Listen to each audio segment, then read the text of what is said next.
Então, já vou começar falando aqui, já dando um spoiler aí da lição. Nós temos falado aí nas últimas aulas sobre a natureza de Jesus. Falamos sobre o Jesus humano, na terceira lição. Iniciamos falando sobre a heresia, na lição número 1. E na lição de número 3, foi uma lição que nós falamos sobre a humanidade de Jesus. E ali nós vimos que Jesus ele tem duas naturezas, que é a humana e a divina. E hoje nós vamos falar sobre essa divindade de Jesus. Jesus divino. Jesus que, do Deus que se fez homem, mas continuou sendo Deus. Em momento nenhum Jesus deixou de ser Deus. Ele abriu mão de alguns dos seus atributos,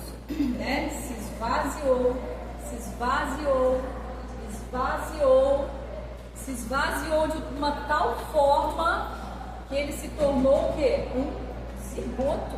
Ele entrou dentro do ventre de uma mulher, se tornou um zigoto, que é aquela primeira junção, do espermatozoide com o óvulo. Então Deus Todo-Poderoso, El Shaddai, Deus Todo-Poderoso, ele se esvaziou, se tornou um zigoto, feto, um embrião do feto, nasceu, habitou entre nós e vimos a sua glória como a glória do unigênito do Pai, cheio de graça e verdade. Hoje nós vamos tratar acerca do arianismo também. Ok? Quem achou um outro versículo? João capítulo 5, versículo 26. João capítulo 8, versículo 58. Porque como o Pai tem a vida em si mesmo, assim Deus também aos filhos ter a vida em si mesmo. Pode ler o outro. Então, disse Jesus: em verdade vos digo que antes que Abraão existisse, Deus foi. Então, esses dois textos aí tratam sobre a pré-existência de Jesus. Porque o arianismo, ele prega que Jesus, em determinado momento, ele foi criado. Ele pregava essa heresia, que Jesus foi criado por Deus. Em determinado momento da história, Deus foi lá e criou esse filho, Assim como nós somos criados, somos gerados, Somos feitos no ato da fecundação. O arianismo cria que também Jesus havia sido, em algum momento da história, criado.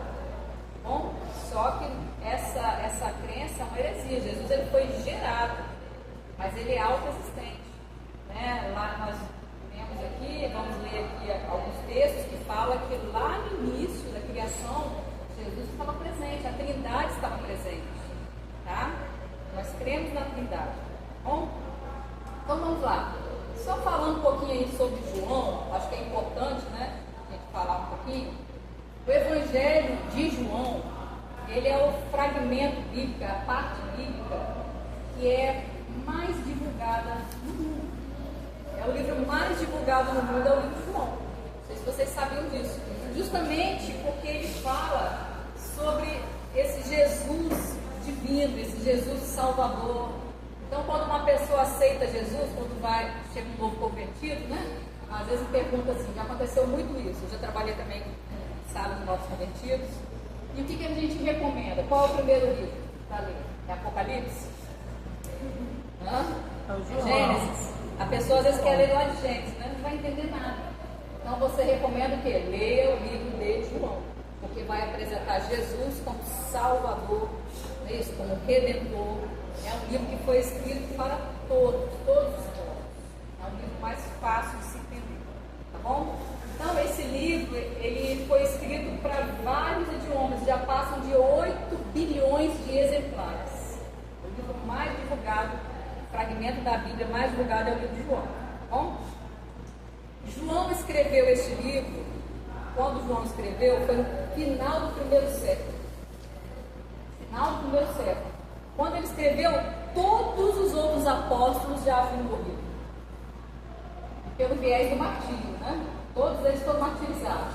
Todos eles. Um foi decapitado, outro foi pendurado na cruz, Pedro foi pendurado de cabeça para baixo. É isso? Então, todos os outros apóstolos já haviam morrido quando João escreveu a carta de João. Bom?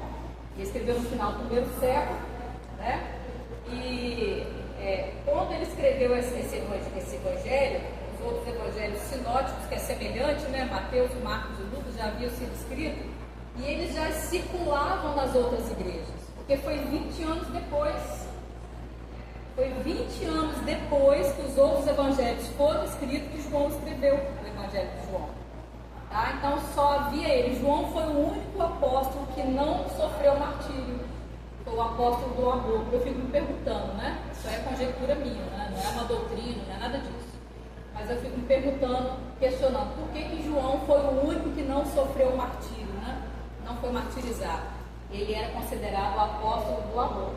Talvez foi uma semeadura, ele amou tanto, ele teve tanta misericórdia que ele alcançou a misericórdia. Quem sabe? Foi isso, né? Então isso aí é algo assim que eu fico pensando. Foi o único que não foi decapitado, não sofreu martírio e foi o último dos apóstolos. Ok? Então, só, por que João escreveu esse evangelho? João escreveu este evangelho justamente porque estava entrando numa heresia muito perniciosa na igreja, que é o gnosticismo.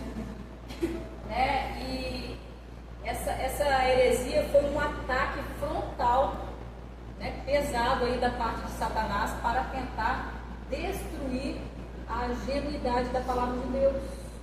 Okay? Então, João, quando ele vê isso daí, que a igreja já estava sendo devastada por essa heresia, do gnosticismo, nós temos estudado muito sobre isso, mas nós vamos falar hoje de novo para reforçar. Né? Aprendizagem é isso aí, é ensino. Você tem que implicar ele, você tem que repetir para ele fortalecer na sua mente, para você aprender. Né? A repetição, a neurociência fala que a repetição é a base do ensino, então vamos repetir. Ok? Então, o gnosticismo estava entrando na igreja. O que era o gnosticismo? Era uma espécie de junção, um casamento espúrio aí entre a fé judaica e a filosofia grega. Então, estava juntando aí o judaísmo, a fé judaica com aquela filosofia grega daqueles povos em volta.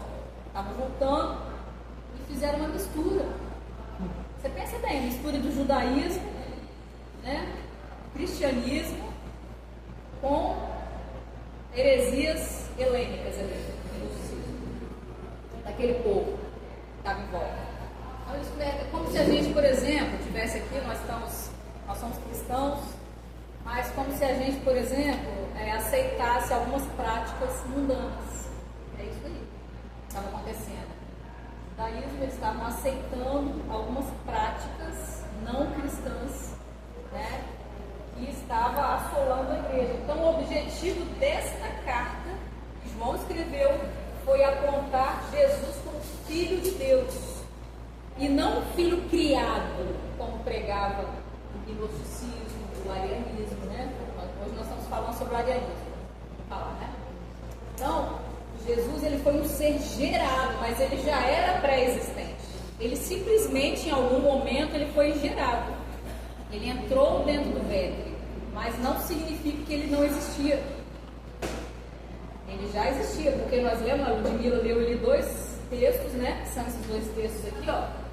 João 5:26 e João 8:58, que fala sobre a autoexistência de Jesus. Jesus nunca foi criado. O que a Bíblia fala? Jesus, ele é o Pai da eternidade, príncipe da paz. O que é eternidade? Quem poderia falar eternidade? Não tem começo nem fim. É ausência de tempo. Ausência de marcos, tempos, né? Nosso tempo é o cronos.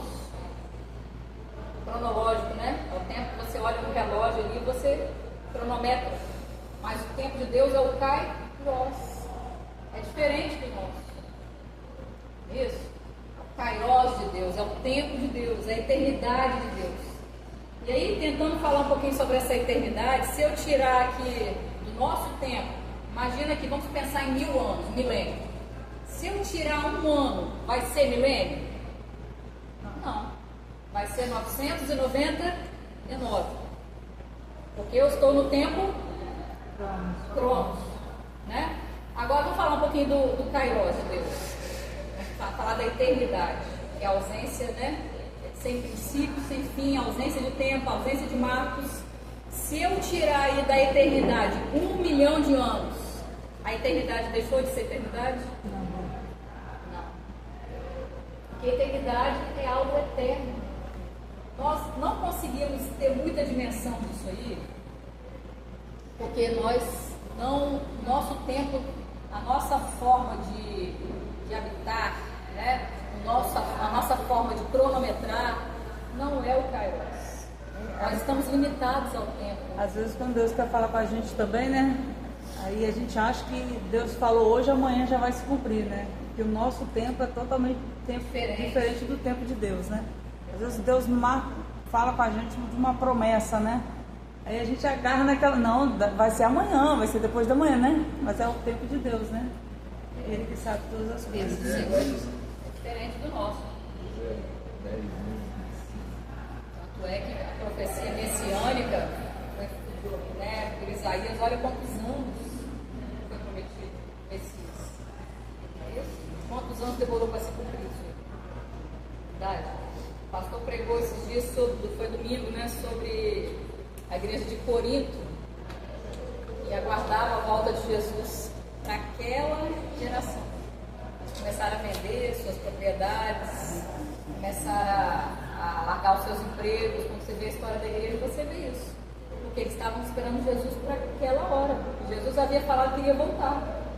Não é isso? Mas essa promessa até hoje nós estamos aguardando firmemente, porque nós sabemos que Jesus vai voltar. Eu tenho certeza da volta de Jesus. Tenho certeza. A minha fé inabalável me garante isso. A fé é a firme certeza das coisas que se esperam, a prova das coisas que se não veem. Eu não preciso de ver para aquilo, porque eu sei que Jesus vai voltar. É isso? Então, muitas vezes o Senhor promete algo, mas não é para aquela hora, né? Como a Elisandra falou aí, tá bom? Então, gente, voltando aqui, João escreveu esta carta justamente para refutar, para combater esta heresia que estava entrando na igreja de forma muito avassaladora. As pessoas estavam começando a colocar um esboço doutrinário, um arcabouço doutrinário, que Jesus havia sido criado. Pensa bem se isso tivesse entrado como um dogma, se tivesse sido sistematizado. Que horror seria!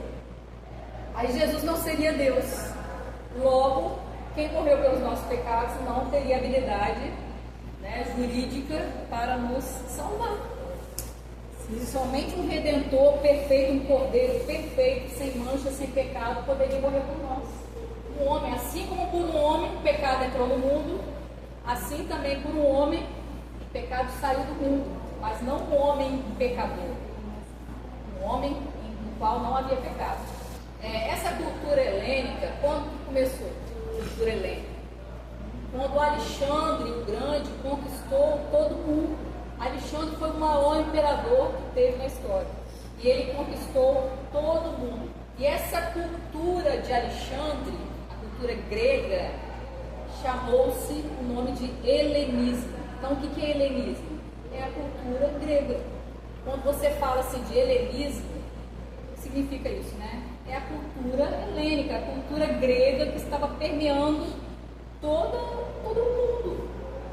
Tá? Mas havia um grupinho na Judéia ali de judeus que seguiam ao Deus Yahvé, que era inabalável.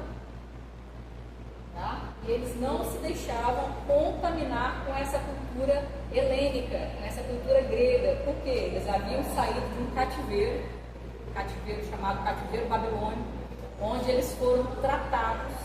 A cultura helênica, ela era recheada de muitos deuses, muita idolatria, muita promiscuidade. E os judeus, como eles haviam sido tratados ali naquele cativeiro, Deus pegou e amassou o barro ali, né? Estava na mão do oleiro, Deus amassou, sofreram, mas aprenderam a lição, que só há um único Deus. Você não pode servir a Deus, ao Deus Yahvé, ao Deus verdadeiro e a outros deuses. Tá? Então, voltando aqui, o objetivo da carta de João foi apontar Jesus como filho de Deus, um ser criado, não, né? Um ser gerado pelo Pai, um ser autoexistente e eterno, que não foi em momento nenhum criado. Tá bom? Porque quando você fala em ser criado, o que é uma pessoa que foi criada? Em algum momento da história passou a existir. Aí você tira a eternidade de Jesus. Vocês conseguiram entender essa parte? Amém? Amém. Então vamos lá. Um dos pilares do helenismo, só para a gente entender melhor a lição, isso aqui é uma introdução. Eu gosto sempre de falar a parte histórica para a gente entender. Um dos pilares do helenismo era o dualismo. Eu coloquei aqui, ó, dualismo. Que dualismo era esse? Que a matéria é essencialmente má. Então é um dos pilares, tá? Ou seja, a base, né, do helenismo era o dualismo, que a matéria era essencialmente má. Tá? E o espírito?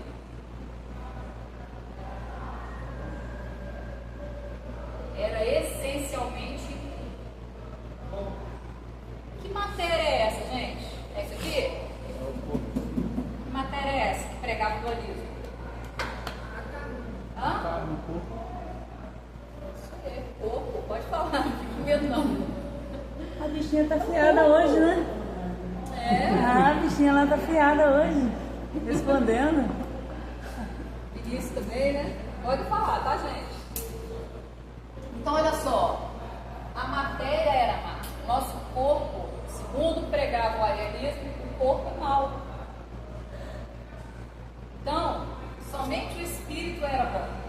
Todas essas heresias aqui, elas tiveram a herança, por isso que eu coloquei na frente aqui, ó, gnosticismo. A primeira heresia que surgiu, que abriu aí, foi o ebionismo. A primeira heresia que falou que Jesus não veio em carne. Começou com o ebionismo, tá? Eles não acreditavam que Jesus tinha corpo. Significa significa pobre, vem da raiz pobre, né? Que Jesus, o que pregava o ebionismo? O ebionismo pregava que Jesus, ele veio a este mundo, né? Ele poderia até ser filho de Deus, mas ele veio, se ele teve carne, em algum momento Cristo entrou nele e depois se ausentou. A matéria é má. Então Cristo não poderia habitar nessa carne. Bom, Cristo significa ungido. A palavra Cristo significa ungido. O ebionismo foi a primeira heresia, uma das primeiras heresias que surgiu na história da igreja, afirmando que Cristo não tinha carne, não tinha matéria. Para o ebionismo, eles criam que Jesus não tinha carne. Para eles, Cristo entrou em Jesus, ungido, né? Deus, Cristo entrou em Jesus somente no ato da crucificação, para morrer pelos nossos pecados. Entendeu? Conseguiram entender? É uma viagem, né? Uma viagem. Para eles, Cristo entrou dentro de Jesus para morrer, mas se ausentou depois. Mas não isso andou aí, com Jesus. Isso aí acaba quebrando, dizendo que, por exemplo, Cristo viveu uma vida de pecado. Pode-se pensar assim, né? Jesus. Nesse Jesus penso, viveu uma vida de Jesus viveu uma vida de pecado e depois, na crucificação ali, Cristo tomou o corpo de Jesus, no caso, e morreu por nós. Entendeu? É como se fosse uma encarnação. Eles criam que Jesus. Faz sentido não. Que Jesus não tinha corpo. Mas era como se fosse um holograma, né? Uma coisa assim. Igual o docetismo, né? Então, para que Jesus fosse crucificado, Cristo veio, encarnou, morreu pelos pecados. Gente, é muito viagem. Muito viagem. Até para explicar é complicado. Porque é tanta viagem maionese, é meio complicado, tá? Vamos lá. Ariane, até no tempo de hoje, se nós cristãos não estiver atento, né, na palavra do Senhor, né, não estar atento a essa colocação, no tempo de hoje tem muita gente ainda acreditando em heresias assim que não tem fundamento. Tem sim. Entendeu? Por isso que é bom, às vezes, na hora sempre a pessoa está tendo contato com a palavra do Senhor para que não traga confusão para si próprio, né? Então, voltando aqui, nós estamos falando aí sobre essa cultura helênica, né? Eles criam que a matéria era essencialmente má e o espírito era essencialmente bom. Então, por este motivo, os gregos, eles negavam 3 doutrinas do cristianismo, que era a criação, a encarnação e a ressurreição. Essas 3 doutrinas bíblicas, né? 3 doutrinas que eram pertinentes aos cristãos, tá? Então, gente, na mente de um grego, uma pessoa que era grega, helênica, cultura helênica, era impossível que Jesus fosse Deus. Era impossível, porque eles não criam na encarnação de Jesus. Eles não criam na encarnação de Jesus. Então eles não criam que Jesus era Deus e homem ao mesmo tempo. Porque para eles a matéria é má. Então logo, se a matéria é má, Jesus não poderia ter um corpo. Eles se baseavam em quê? E Jesus não poderia ser Deus. Baseado na crença deles. Na crença deles. A matéria é má, porque a matéria, isso aí é uma doutrina filosófica, né? Tem todo Platão, Aristóteles, né? Então eles vinham trazendo conceitos antigos daqueles filósofos. Era uma religião que tinha muito embasamento filosófico, entende? Que a matéria é má, a matéria é pecaminosa, e realmente a matéria é pecaminosa. É por isso que a encarnação de Jesus é um mistério. Como que Jesus, sendo Deus, para nós é muito fácil entender, porque os conceitos já estão na nossa mente, né? Os conceitos cristãos. Mas na época, de repente, surge um homem falando que é Jesus, né? Falando que não tem pecado e que vai morrer pelos nossos pecados. Então, para eles entender isso aí era muito difícil, porque você já viu alguém que não tem pecado? Você já viu uma criança ou um adolescente, ou um jovem, ou uma pessoa adulta que nunca pecou, que nunca fez uma arte, que nunca contou uma mentira, que nunca puxou o cabelo de outra criança, que nunca fez uma maldade? Conhece alguém que não tenha as maldades no coração, que não sinta ciúme, que não sinta ódio, que não sinta rancor, que não tenha inveja? Vocês conhecem alguém que não tem esses sentimentos ruins? Ai, Mateus, alguém perfeito. Só todos nós pecamos. Todos nós pecamos. Logo, tira a primeira pedra. logo, a matéria é má. Nós não podemos afirmar que a matéria é boa. Esse conceito está certo, a matéria é má. Mas Jesus, ele veio e ele entrou dentro do corpo. Entrou não, desculpa, deixa eu fazer uma correção aqui. Jesus não entrou dentro do corpo. Jesus veio e se fez carne. Ele entrou no mundo através do corpo. Ele entrou através se fez homem, ele vestiu a pele humana. Vestiu a pele humana. Jesus sentiu dor? Sim ou não? Sim. Jesus sentiu sede? Sim. Porque era humano. Jesus teve tristeza? Teve. Tristeza Chorou. Não é pecado não, tá? São emoções. São sentimentos. Ok? Jesus sentiu fome? Sim. Jesus, ele teve misericórdia. Ele se compadecia. Isso. Ele amou o mundo de uma tal maneira que ele veio para morrer. Qual foi a finalidade de Jesus? Morrer pelos nossos pecados, tá? Então, para o helenismo da época, e João escreveu essa carta justamente para isso, era impossível que Jesus fosse homem e Deus ao mesmo tempo, porque era contraditório um Deus ter uma carne, Deus ser um ser humano. Não existe Deus humano. Pensa bem, se Jesus não tivesse vindo, vamos colocar a hipótese, e de repente aparecesse um homem, filho de José, seu vizinho lá que é carpinteiro, e ele começa a falar que ele é o Salvador. No momento assim é estranho, até você assimilar aquilo. É estranho, não é isso?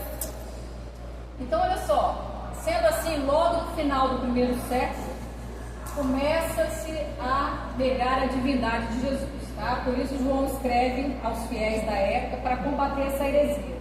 Vamos ler de novo lá João capítulo 1, versículo 1. O verbo, na lição fala, né?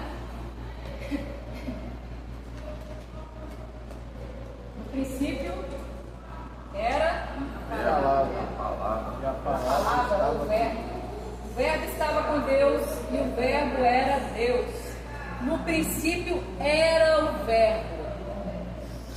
Quem é bom de português aí, levanta a mão. É bom de Aí chegou no gente, foi bom, né? Tá Professor de difícil. português, É né? ação, né? Ele está aqui, né? Por que essa palavra, esse verbo está no pretérito imperfeito? Verbo ser. Está falando que Jesus era o verbo. Ele não foi o verbo. Foi é pretérito perfeito indicado. Porque ele ainda é. Ele ainda é. É a afirmação, né? Passado, né? Ele foi, está no pretérito perfeito. E era, está no pretérito imperfeito. O que significa o pretérito imperfeito? É uma ação continuada, que não acabou, né? Que não terminou. Então, no princípio, era o verbo. E qual é o nome de Deus? Eu sou, não é eu fui. Olha só, que tremendo. Que tremendo. Né? Se na Bíblia tivesse assim, ó, no princípio foi o verbo, aí seria o pretérito perfeito, algo acabado, né? Algo que teve fim, algo que aconteceu e teve fim. Mas não, isso mostra também a eternidade de Deus, que Jesus não tem fim, Jesus ele é eterno. Ele era, ele é, ele vai continuar a ser para sempre. Amém? Então, o que significa? Que quando tudo teve um princípio, quando as coisas tiveram um princípio, lá em Gênesis, o verbo já existia. No princípio, né, criou Deus os céus e a terra. O verbo, ele precede a criação. O princípio era o verbo estava com Deus e o verbo era Deus. O verbo é Jesus.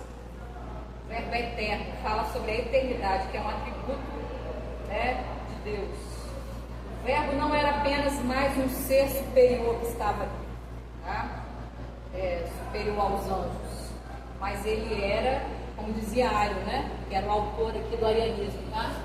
O autor do arianismo, quem criou o arianismo foi um presbítero chamado Ario. Só falta. Foi no 4º século, tá? Então, Jesus, ele é Deus, ele não apenas ele não apenas foi, mas ele é. Okay? Vamos lá, o verbo estava com Deus, falando ainda sobre esse versículo. No princípio era o verbo estava com Deus. Olha quanta coisa nós podemos tirar de um versículo. No princípio era o verbo, significando que o verbo, ele não tem fim, ele é pré-existente, ele não foi em momento nenhum criado, ele estava com Deus, ou seja, ele estava face a face com Deus, no ato da criação, porque esse verbo aí, a palavra, está se referindo a Jesus, tá? Esse texto aí de João está fazendo alusão a Jesus. O princípio era o verbo estava com Deus, o verbo era Deus. Isso. Então significava o quê? Que o verbo não era impessoal, mas era pessoal, era uma pessoa que se relaciona. O verbo estava ali no ato da criação, o verbo estava com Deus. É isso? Lembra daquele texto? No princípio criou Deus os céus e a terra? É interessante disso aí, deixa eu ver se eu coloquei aqui, do lado de cá. Fala sobre dois verbos, né? Deixa eu ver onde que eu coloquei. Peraí. Caçando, não acho não, mas eu estou lembrando na minha cabeça para falar. Eu acho que está na lição aqui. Fala sobre dois verbos. Vou achar aqui para vocês. É o parar, né? Que é o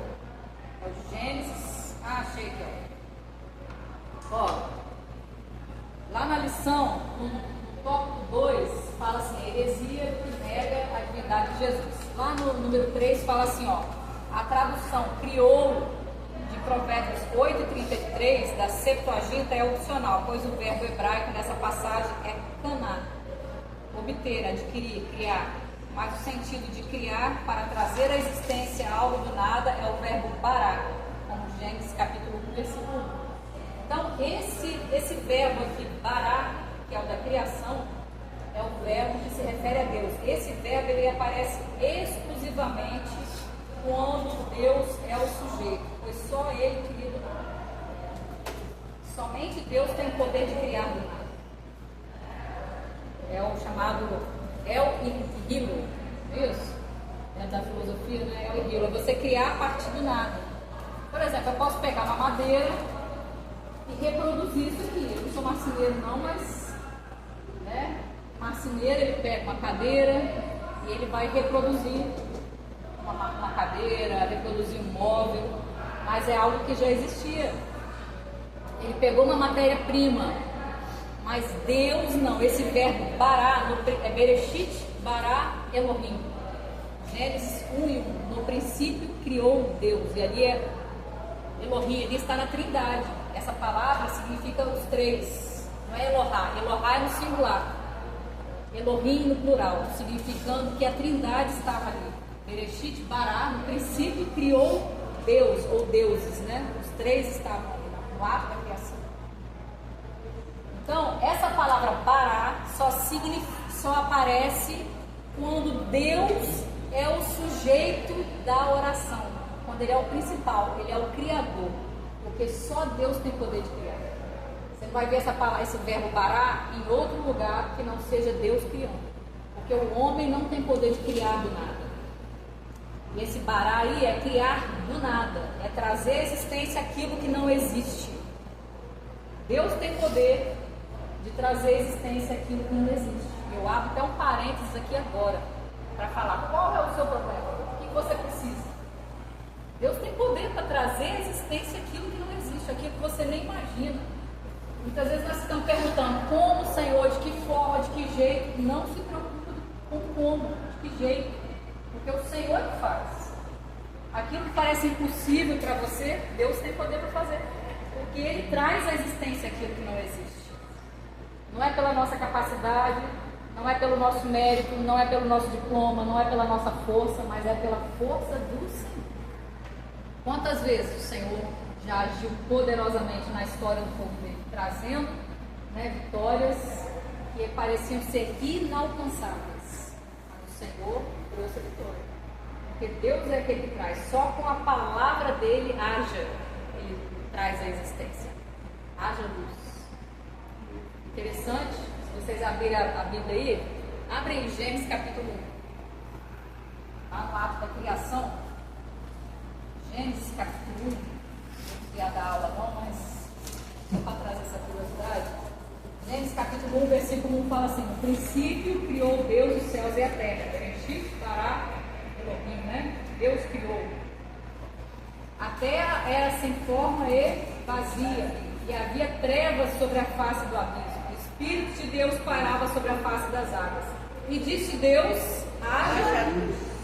Haja o quê? Luz. E houve luz. Deus já havia criado o sol? Deus já havia criado a luz? Não. Mas houve luz. O sol, os luminares, foi criado no quarto dia, né? A cara do Mateus agora, tem que filmar. Você perguntou, é interessante essa pergunta. Não existia sol. Não existia sol. Que luz é essa? Depois. É a luz da palavra de Deus. É a luz da presença de Deus. O Espírito Santo estava ali, chocando a terra, né? A palavra é essa mesmo, está chocar. Essa palavra aqui, o Espírito de Deus, versículo 2, pairava sobre as águas. Quando você vê esse aqui no hebraico, esse pairar é chocar. Você já viu uma galinha que fica sentada ali no ninho, em cima dos ovos, chocando os ovos, e ela não levanta? É a mesma coisa. Estava ali chocando, aquecendo, preparando para aquilo que vai acontecer. O Espírito de Deus estava ali, ó, pairando sobre as águas. Havia só água. Esse planeta aqui era só água. Só havia água. Não havia mais nada, só água. Aí Deus fez o quê? Primeiro haja luz. A presença de Deus chega. Forte, né? Depois Deus vai. Não, a criação é algo maravilhoso, né? Viu Deus que a luz era boa, né? E aí houve a tarde, primeiro dia, tarde e manhã. Depois veio o firmamento. Depois haja separação entre as águas e águas, deve ser rios, mares, né? E aí Deus fez o firmamento. É isso. Depois vocês leem em casa, porque a lição não fala sobre isso, né?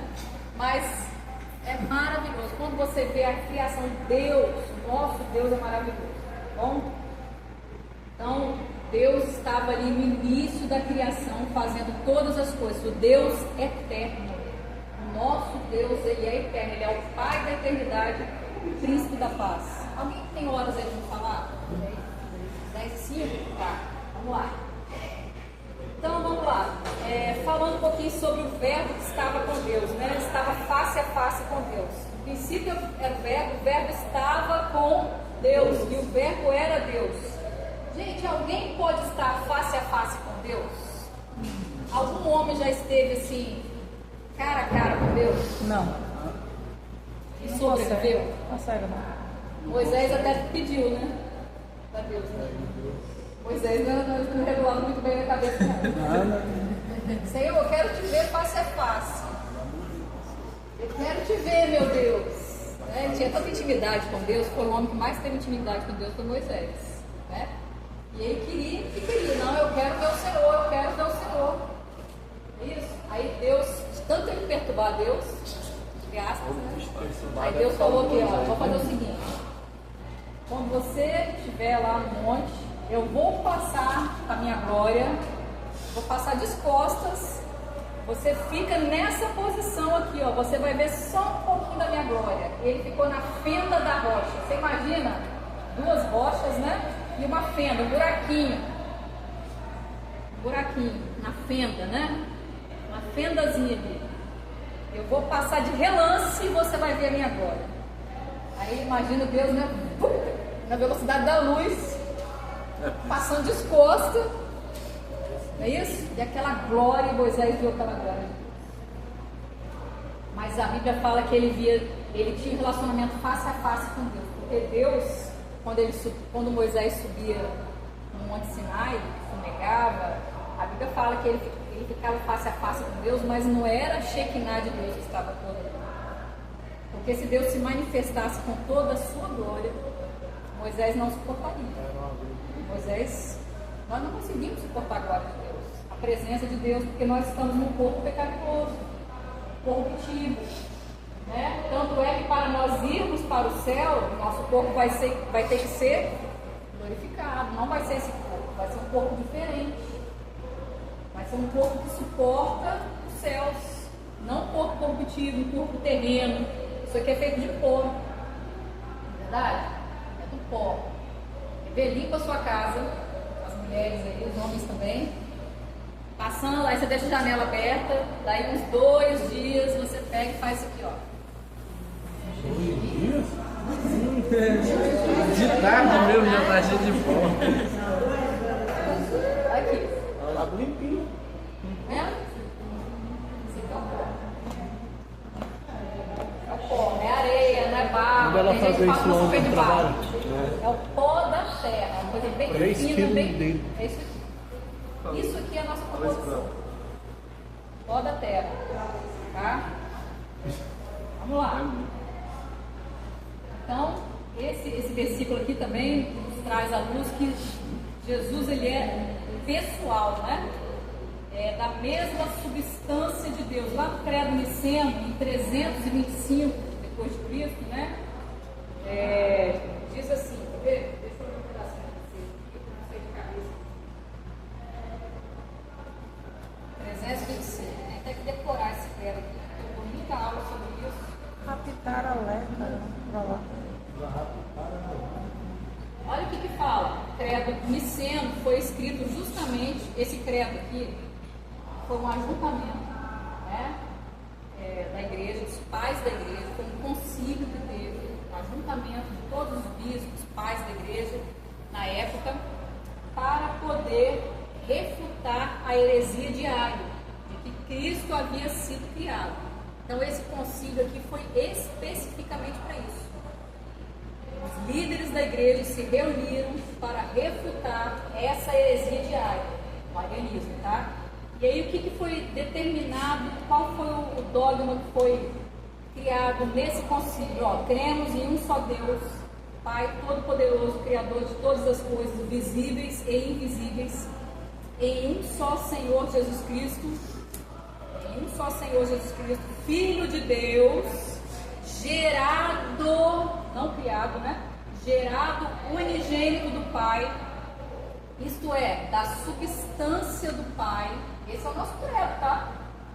Gerado de Deus, luz de luz, Deus verdadeiro de Deus, verdadeiro, gerado, não feito, consubstancial ao Pai, ou seja, da mesma substância do Pai, por quem foram feitas todas as coisas que estão no céu e na terra, o qual por nós homens e para nossa redenção desceu, se encarnou e se fez homem, padeceu e ressuscitou e ao terceiro dia subiu aos céus e virá para julgar vivos e os mortos.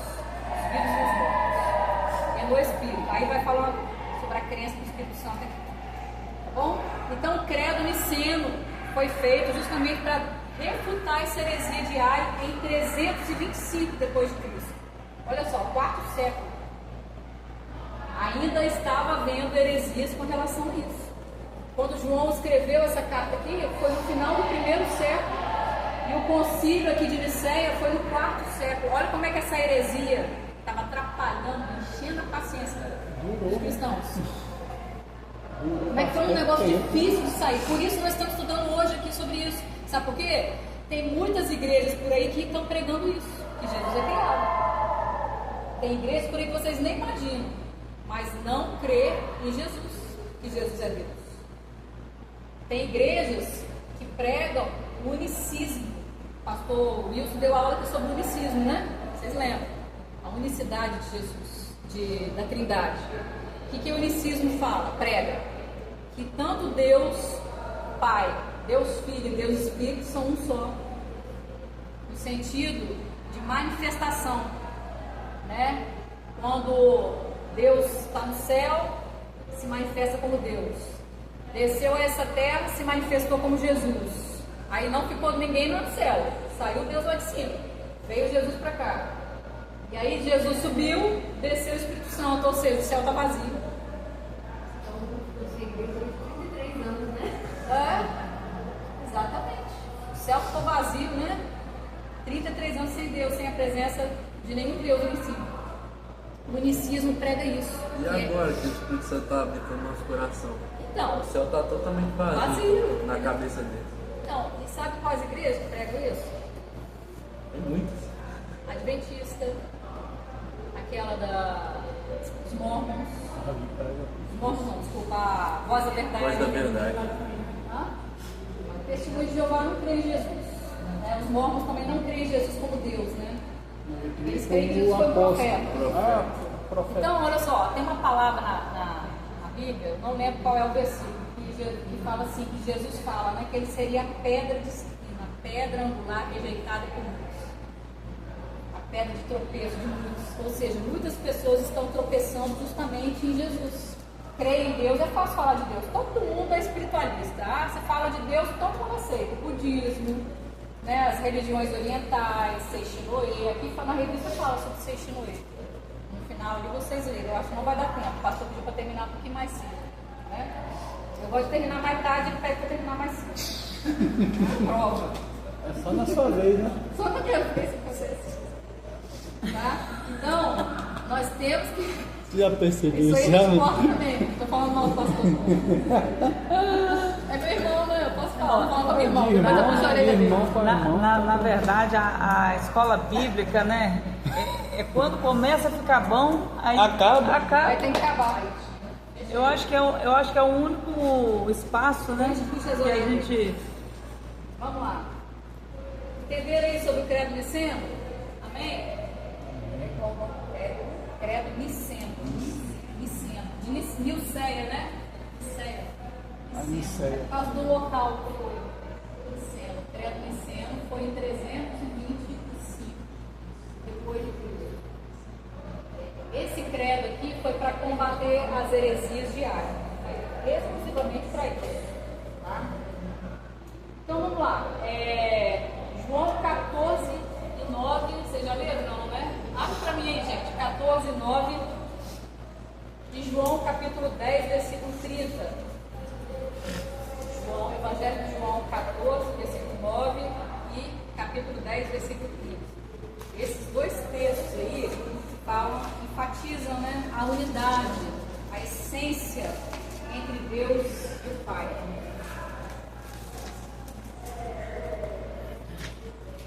10 e 30 nós já até lemos, faltou só o 14 e 9, né?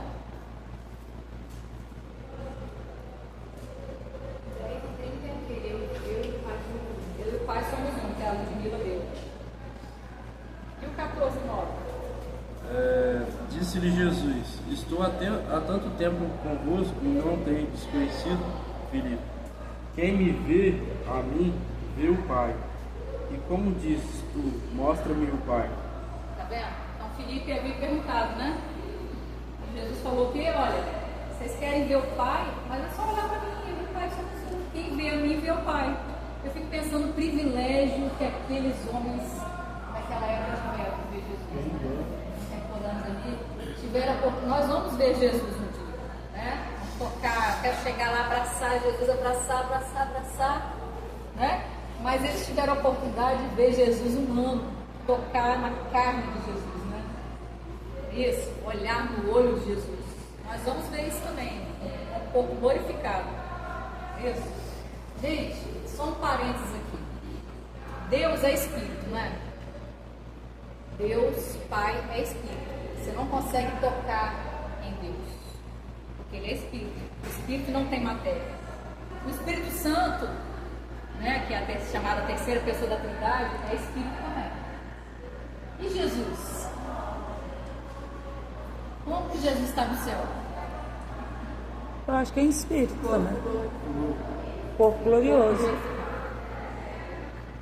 Jesus está no céu, porque Jesus hoje tem um corpo glorificado. Jesus, nós vamos ver Jesus face a face, nós vamos poder tocar em Jesus. Jesus, ele é as primícias dos que dormem. Ele foi a primícia, o primeiro a ressuscitar, com o corpo glorificado. Então Jesus hoje, ele está literalmente no céu com o corpo glorificado, não esse corpo, mas um corpo glorificado. Jesus tem corpo. Está ao lado do Pai. Está ao lado do Pai. E ele faz o que no céu? Ele intercede.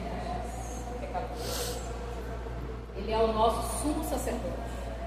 Então nós temos dois intercessores, Jesus e o Espírito Santo, que intercede por nós com gemidos inexprimíveis. Olha que maravilha, coisa gloriosa, né? Fico imaginando como é Deus no céu. Jesus, ele está com o corpo glorificado. Deus é Espírito. É algo que nossa mente humana não consegue entender, tipo, por completo, né? É aquela plenitude toda, a gente só vai conseguir entender lá. A glória de Deus, né? Nossa mente é muito pequena para entender. Quando você começa a estudar sobre os céus, no Apocalipse é algo glorioso, que fala que lá não vai haver nem lua, né? Não vai haver nem noite nem dia, porque a glória de Deus ilumina tudo. Não é isso? Então, a manifestação da presença de Deus, da glória de Deus, lembra do Gênesis 1, né? Haja luz.